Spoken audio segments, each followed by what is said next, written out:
Magandang hapon sa inyong lahat. Ito po Herbert Curia, author-promoter ng Bible Lights Promotions. Kakibat ang ating pananalig sa ating banal na Panginoon Diyos, banal na Panginoon Kristo, at gabay ng kaliwanagan ni Banal na Santa Maria. Ating po ay binabahagi sa inyo sa linggong ito ang mensahe ng ating banal na Panginoon Diyos. Ang tema ng mensahe ng ating banal na Panginoon Diyos ay gabayan ng simbahan at kapamalaan para sa Diyos. Ngayon, ibabasahin ko po sa inyo ang mga mensaheng ito mula sa Bagong Tipan ng mabuting balita ng paghahari ng ating banal na Panginoon Diyos. Ayon po dito sa mga taga-Epeso, Kabanata 3, talatang 20 hanggang 21. Ito po ang mensahe.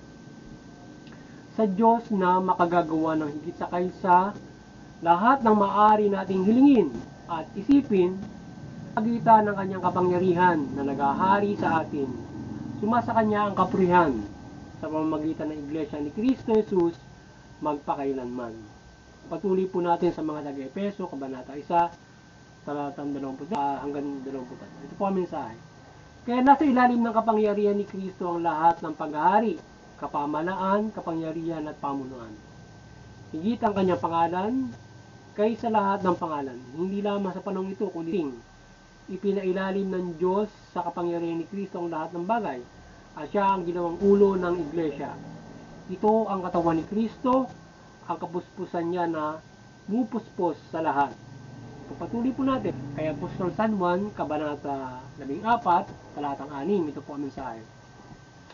Sumagot si Jesus, "Ako ang daan, ang katotohanan at ang buhay, walang makapupunta sa Ama, kundi sa pamamagitan ko."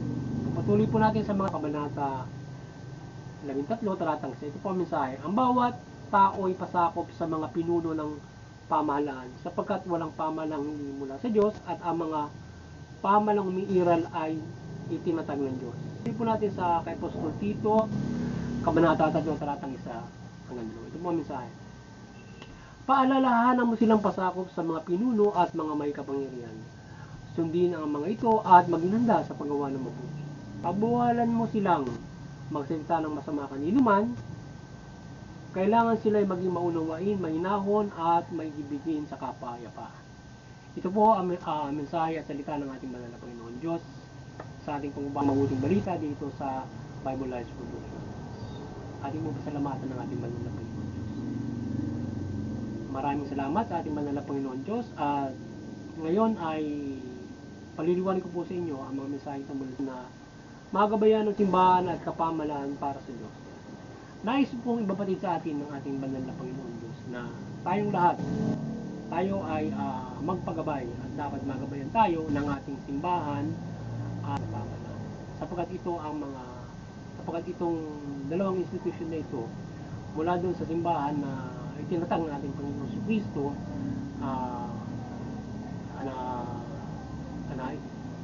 ito ay tinatag ng Diyos sa pamamagitan ng banal na Panginoon sa Kristo, ay siyang aakay sa atin para sa ating kaligtasan spiritual. O mula doon dito ay dito natin kinikilala ang paghahari ng ating banal na Panginoon sa Kristo at pananampalataya natin sa ating banal na Panginoon Diyos.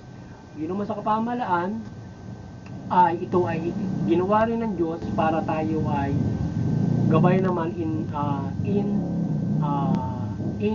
do sa authority dito enforce para tayo ay sumunod sa mabuti, na tayo ay maaaring, siyempre tayo ay perasahan na didisiplinahin kung tayo ay hindi gumagawa ng mabuti base doon sa tuntunin ng pamahalaan.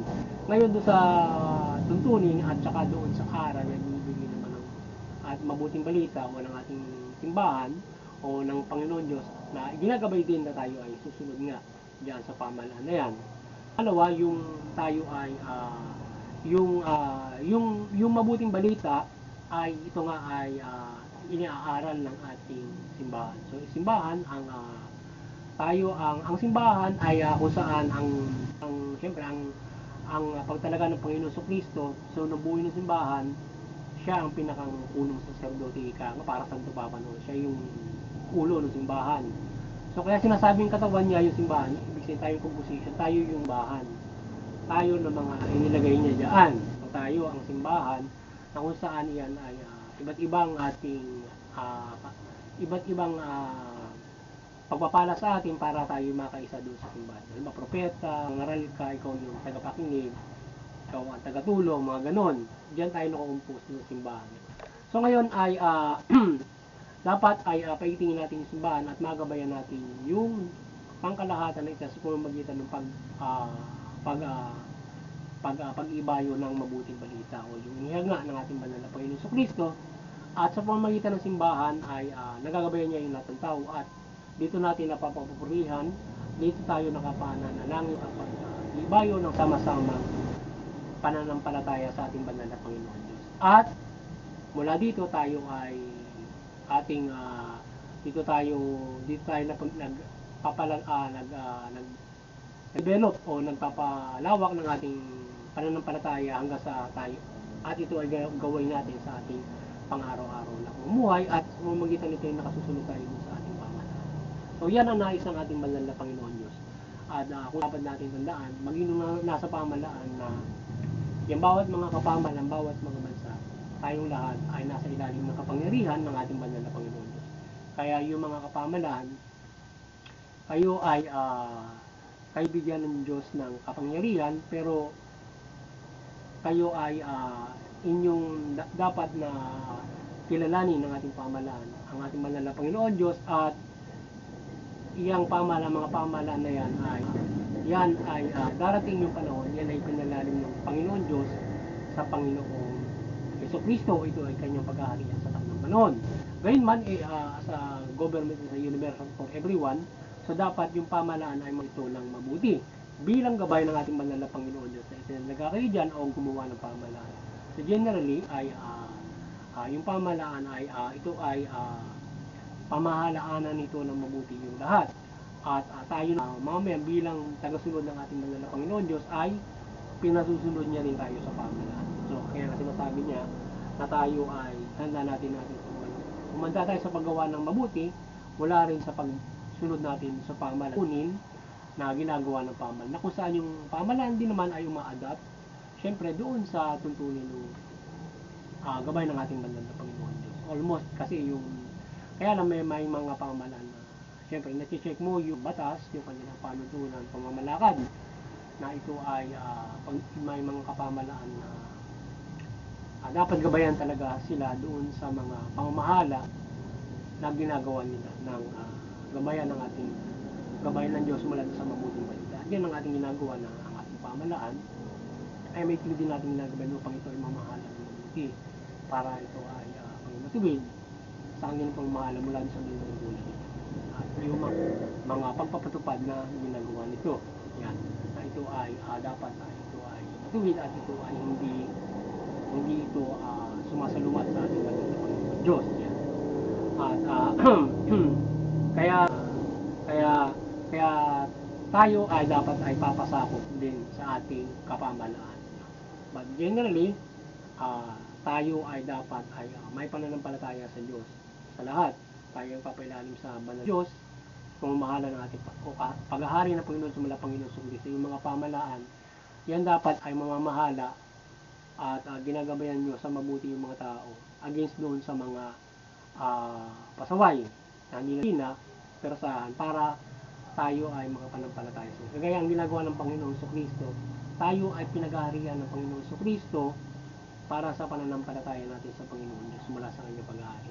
So yung mga kapamahalaan, makatulong siya ng Panginoon Jesucristo para yung mga tao ay madisiplina dahil yun ang gusto ng Diyos para sa pananampalataya natin. So nakapananampalataya tayo ng mapayapa, ligtas kung ang pamahalaan ay magkakaroon nito ng mahusay na pamamahala. So, basically, doon sa ating, syempre, yung ating modernong batas para kinikilala at binibarapatan yung bawat mga reliyon. So, doon tayo yun ay isang magandang gagawin ng pamahalaan as a universal government. Hindi, kumagaman ay hindi siya sa government. But may mga gobyerno kasi na sila ay parang halimbawa sila ay mostly kahit mostly parang Catholic government halimbawa ganun ay nakaangkol na mismo lahat doon sa panuntunan noong sinasabi ng ating Panginoon Diyos mula sa Kristyanismo. But definitely they are abiding also siyempre doon sa pangkalahatan naman universal human rights na kailangan mo rin yung paniniwala ng iba kahit pasabihin mo na ikaw ay ito yung majority religion na yung gobyerno ay siyang sumusunod dito. Pagka dapat yun ay may universal ang gobyerno ay ang gusto ng ating Panginoon Diyos sumusunod lahat doon, pero ito ay dapat ay maging mabuti sa mamahala at maging fair to every religion, hindi sa one-sided lang siya. So kahit tayong mga Kristiyano ay hindi natin ginagawang maging strict to one side yung ating government. Sa panahon pa ng ating Panginoon sa Kristo gagawin ang lahat ng yan na isa pailalim niya lahat ng pamahalaan. But for now, tayo ay dapat ay rumerespeto sa karapatan ng ating mga pamahalaan at ang mahalagang magawa ng pangkulin niya ay mapairal yung kapayapaan at maprotektahan sa mabuti yung bawat isa as authority in force. So yun yung dapat at tayo ay sumunod sa kanya para tayo kung mamahala ang isang pamahalaan ng fair in full thing yung karapatan makapagpa-practice ang sino mga relihiyon ng kanyang pananampalataya na mapayapa. So hindi walang discrimination in faith o ano man pananampalataya mo, at least ay following the legality of the government. At yun naman ang gusto natin manlalabag. Kaya lang mayroong mga sumisikil for the legality under the rights of every religion. So, kaya mostly ay kung ang sa relihiyong Kristiyano, tayo ay nakasusunod doon sa ating banal na makasusunod tayo sa pamahalaan higit pa sapagkat banal yung ating pinaniniwalaan. So yung pinapatubad ng pamahalaan madali natin masusunod yun kasi yung panuntunan banal yun. So kaya natin sundin yung ating pamahalaan.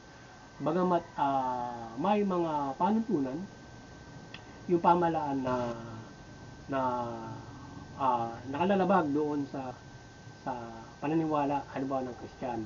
So may mga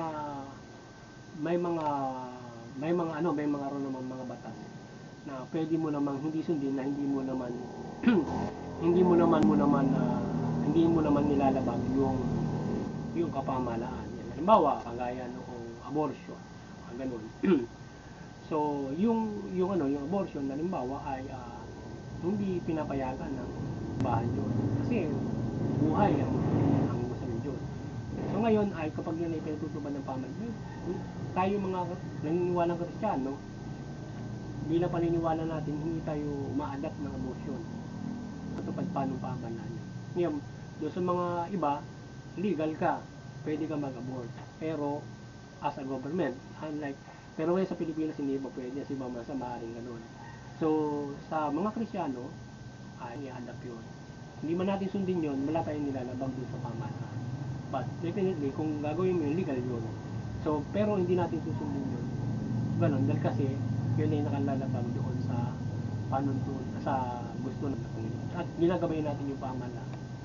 Doon sa ganong pamamalakad, yun ay hindi dapat nila gawing ipamahala na gano'n. So, but generally, the government is a universal na ginagawa yung kanilang pamamahala to make it na ano ba yung narapat para sa lahat, meron yung kapayapaan at pag-fair. But definitely masigit at banal yung ating banal na Panginoon Diyos. Siyempre dapat hindi dapat yun.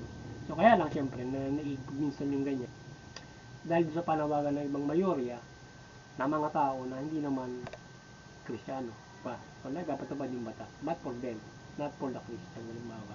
Yeah. But dito sa atin hindi pinapayagan yun.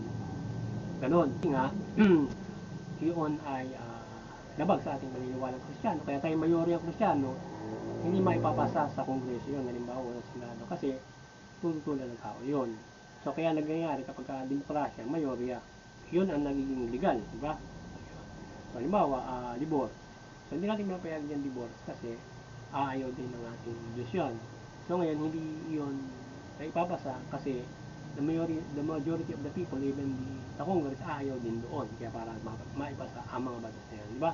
But definitely, generally tayo dapat ay susunod doon sa pamahalaan. Pagkat yan ay yan yung dapat para umiral yung kapayapaan at pabuti. But hindi naman lahat kung pwede natin sundin, lalo na ito ilalabag doon sa gusto rin naman ng ating Panginoon Diyos. Na generally ay may nakapagpapatupad ito ng nagiging minorya yung ating kung ano yung paniniwala doon sa Diyos. Kasi nga equal rights diba? So yun at but definitely hindi naman magdudulot yun nung conflict of interest or kaguluhan or magkakaroon ito ng hindi mapayapang lipunan sa ganun. So, nagagabayan naman natin ang pamahalaan for the law na dapat ipasa. But not a bit is hindi naman gagawa ng kaguluhan. Hindi naman parang hindi naman tayo parang lumalabag na as in papatay ka ng tao, diba? Yun nga ay pagpatay ng tao nila bata nga lang, diba? So yun, kaya yun ang mahirap doon. Hindi natin gusto parang doon sa iba illegal step, pwede yung patayin yung bata sa tiyan mo. Tayo ayaw natin patayin yun kasi buhay tayo. Some government may pinapayagan yun pero diba? So yun, which is holiness is more na makagagabay yun sa bastong mahal, diba? So yun at yan ang nais ng ating banal na Panginoon Diyos na tayo ay magabayan sa matuwid na buhay at may kaligtasang espiritu through the church and the government ay isang mahalagang bagay para ito ay masunod natin para tayo ay makapamuhay na maayos. Yan, malaking bagay na gagawin ng gobyerno doon sa peace para hindi magkaroon ng kagulo,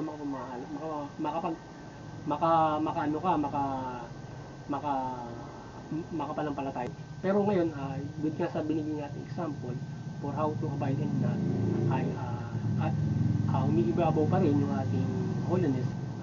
Nakikita naman agad kung paano ang ating paggabay at sa pamahalaan in doing the good for God, diba? Yan. So yun at muli sana ay nagabayan na naman kayo ng Bible Lives Promotion sa inyong spiritual na pumuhay at kayo ay magkaroon ng malaking pag-asa sa inyong kaligtasan spiritual. At muli sana ay nagabayan na naman tayo ng Banal na Santa Maria. Patuloy tayong gabayan ng Banal na Santa Maria. Tayo na nanampalataya sa Panginoon Diyos, Panginoon sa Kristo at maniya ng gabayan tayo ng kaliwanagan sa ating pagbabahaging ito at maliwanagan kayo at talimahin ng mabuting balita. Yan at kayo ay magkaroon ng malaking pag-asa sa inyong kaligtasan spiritual. Ngayon, gabayan man tayo ng paghihimay, milagro, ng kaliwanagan ng Panginoon Diyos, tayo ay ginagabayan niya sa lahat ng bagay sa ating pagtalima ng mabuting balita o sa ating pamumuhay nito. Ating sila at kung tayo ay nananampalataya, tayo patuloy niyang gagabayan sa iba't ibang pamamaraan doon sa mga ganitong klase ng mga kung tayo nagagabayan ng himala ng mga ganito para tayo ay magkaroon ng pag-asa, dagdag ng sa ating pananampalataya para lalo tayong umiting ang ating pananampalataya. Ngayon man ay itong inihayag na ito ng mabuting balita, ito ay higit na makapanat himala na dapat natin sa buhay na ating dapat na gawin. Yan. But from that ay marami tayong gabay pang Panginoon sa ating buhay. Muli doon sa unity, patuloy tayong magkaisa diyan at unawain natin yung ating mga reliyon nang hindi na uwi sa karasan, digmaan at mga labanan. So yan yung nangyayari sa iba't ibang parte ng mundo, maging dito sa Pilipinas may mga ganyan.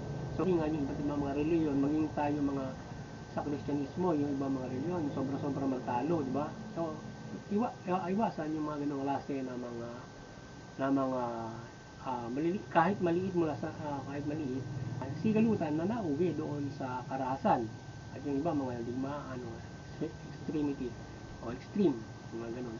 So doon naman sa sa CBCP Vatican Church, kayo ay maliwang ating Banal na Santa Maria, Panginoon Diyos, Panginoon sa Kristo at kayo ay patuloy niyong pagbuklurin yung sangkatauhan sa pananampalataya sa ating Panginoon Diyos mula Panginoon sa Kristo at mabuting balita. Ating kakailan sa pagbabahagi ng Bible Life Promotions ay patuloy tayo na nampalataya ng paggabay ng Panginoon Diyos Panginoon sa Kristo, pagsugo at paggabay ng kaliwanagan ng Santa Maria at patuloy natin pagbuklurin ang sangkatauhan sa pananampalataya sa Panginoon Diyos mula pang Iso Kristo at mabuting balita na kanyang ihayag mula sa mabuting balita ng kanyang ihayag.